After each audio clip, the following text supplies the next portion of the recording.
Hürmetli vatandaşım, nöbetki leksiyimizi başlayımız. Şarkı Ukrayna'da stratejik elqılığı can ahırlaştı. Kurallık bölgünçiler qalbi qıldı mavzulu xabar. 2. ayının 19. günü ve tor beti ilan qılındı. Ukrayna'nın ay bazırı Derbachev, Debalstev, dünyada qat qılınğan bir jayga aylandı. 13. günü uruş toxtuş kelişim imzalanıp, 15. günü bu jayda Ukrayna hükümet armiyası qorşağıda kaldı. Gərb mətbuatları bu yerde uzunғы sozulduğan vahimilik şəhərdə qoğdaş uruşu buludu. Uruşdun kölümüdün aytqanda iki tərəf oturusida strategik 50-100 bildu deb qiyas qilishqan. Lekin tuniga 18. günü bu yerdeki uruş tuyuqsuzla Ukrayna armiyasının şiddetlik uruş otu işidin çekinip çıkışı bilen ahırlaştı. Bu akıbet bütün dünyada hərbi işlah küzet küçülerini ağ-tağ qaltırdı.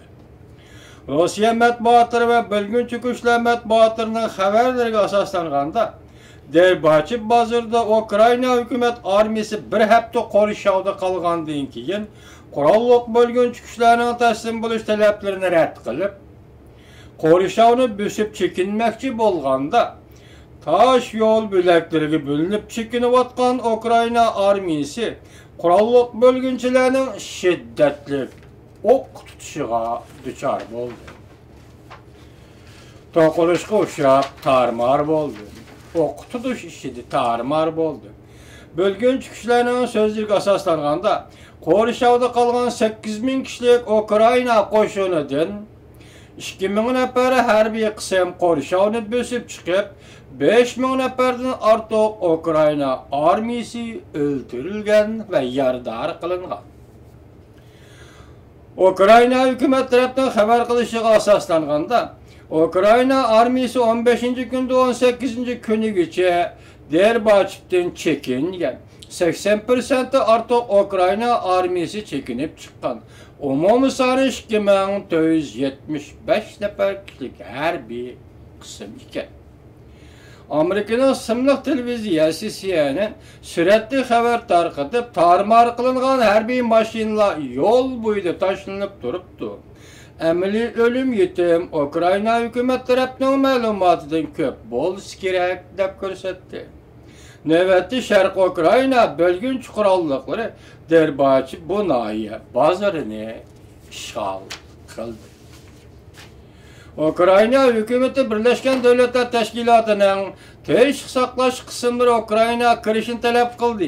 Rusya gazaptan tutuldap ketdi mavzulu xabar 2. ayının 19. günü Büyük İra tor betida ilan qilindi.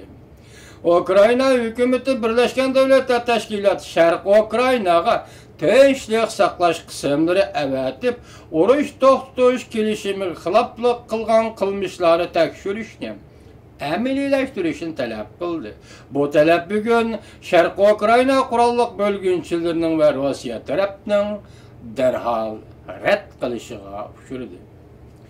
Rusiyaperest bölgünçilər və Rusiya dairləri Ukraynanın prezidenti Poroshenko'nun tünügün keçdi bundaq tələbni o'ttirg'i qo'yishini Birleşken Devletler Teşkilatı köngül bölgən uruş toxtuş kelişimiga buzg'unchilik qilganlik deb ko'rsatdi.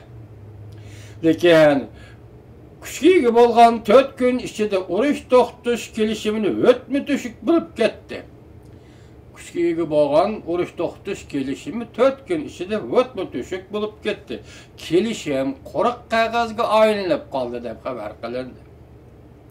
Kiev doiralari Yevropa İttifaqı, Amerika, Yevropa bexatarlik va hamkorlik tashkiloti bu kelishimni nazorat qilib bölgün quralliqla Debal Svit hücum qilib Şərq Ukrayna urushi to'xtatish kelishimi xiloflik qildi deb ko'rsatdi. Prezident Poroshenko 18. günü Ukrayna Devlet Bexatarligi ve Devlet Müdafiası yığınını çağırıp Birleşken Devletler Teşkilatı'nın Ukrayna'ga teşvik saqlaş kısımları əvətib aldın hesabını nazaret qilishini talab qildi.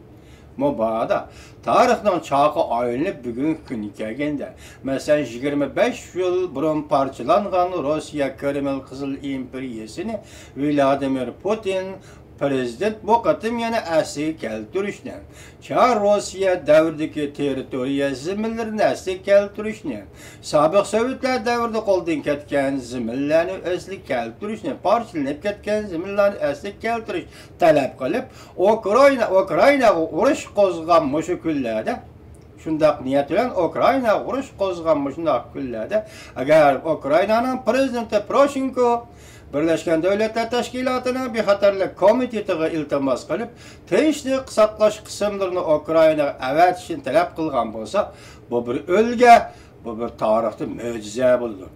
Agar Birleşken Devletler Teşkilatı shunday qila olsa, tinchlik saqlash qismlarini Ukrainaga avatsa, bu dunyo uchun bir o'lga, haqiqatning shomi emas, haqiqatning nurli chirog'i yongan bo'ldi.